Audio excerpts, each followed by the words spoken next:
Doctor اسرار احمد صاحب کے بیانات کے لیے ہمارے چینل راہ اسرار کو سبسکرائب کریں۔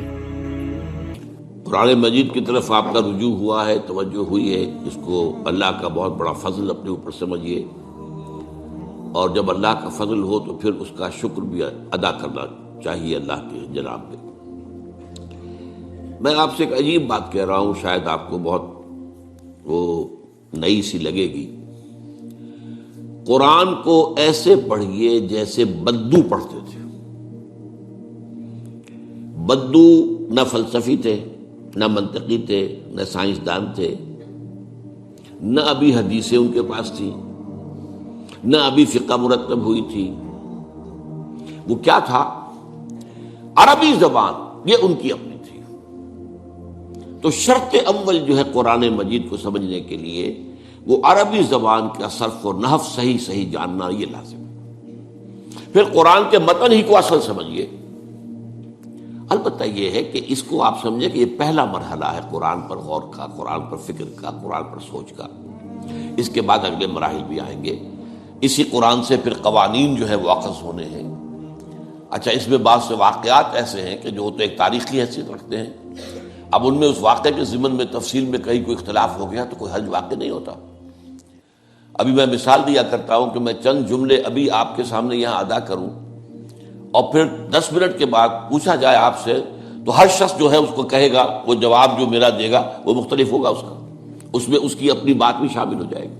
اور سوچ میری بات سنتے ہوئے بھی جو اس کا سبجیکٹو مائنڈ ہے وہ اس کے اندر اس وقت حاضر ہوگا، وہ اس سے اس کوئی نہ کوئی نتیجہ اس خود اپنی اس سبجیکٹو مائنڈ کے حوالے سے حاصل کرے گا، وہ بیان کرے گا۔ تو ان چیزوں میں احادیث میں اگر کوئی اختلاف بھی ہو جائے تو اس میں پریشان ہونے کی ضرورت نہیں ہے۔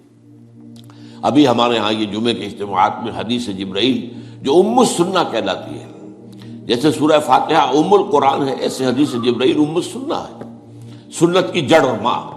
اب اس کی جو روایات آئی ہیں اس میں مختلف اختلاف ہے، الفاظ کا اختلاف ہے، ایسنس ایک ہے، مفہوم ایک ہے، الفاظ میں بڑا فرق ہے، تفاصیل کا فرق ہے۔ تو اس حوالے سے اس میں گھبرانے کی ضرورت نہیں ہے۔ پھر یہ کہ فقہی معاملات کے اندر اختلافات ہو گئے، وہ بھی نیچرل ہیں۔ آپ کو معلوم ہے کہ ایک ہی مقدمہ ہوتا ہے، 8 جج بیٹھے ہوئے ہیں ایک بینچ پر، 5 کا فیصلہ ایک ہے، 3 کا ایک ہے، اور بھی تقسیم ہو سکتی ہے۔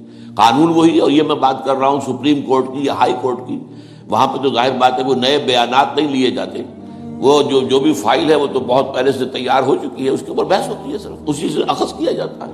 مطلب ان کا وہی رہتا ہے، اس کے اندر تبدیلی نہیں ہو سکتی، اس موقع پر کوئی نئی گواہی نہیں آتی۔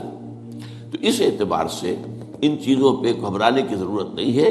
البتہ آپ آغاز جس طریقے سے کریں وہ میں نے آپ کو بتا دیا ہے، اس میں یہ کہ آپ اصل میں ان تمام جو چیزیں ہیں اضافی، ان سے ذرا صرف نظر کرتے ہوئے عارضی طور پر پہلے قرآن کو ایسے پڑھیے جیسے بدو پڑھتا تھا۔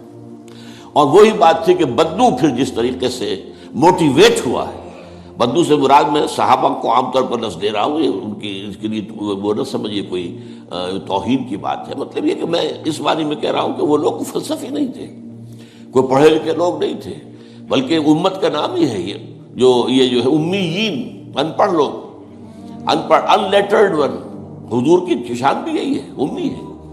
تو انہوں نے قرآن کو جس طور سے سمجھا ہے وہ ہے بہترین طریقہ قرآن کو سمجھنے کا، اور اسی سے پھر وہ صحیح موٹیویشن ہوتی ہے کہ انہوں نے تن من دھن سب لگا دیا اللہ کے دین کے لیے، اور اللہ کے دین کو غالب کر دیا۔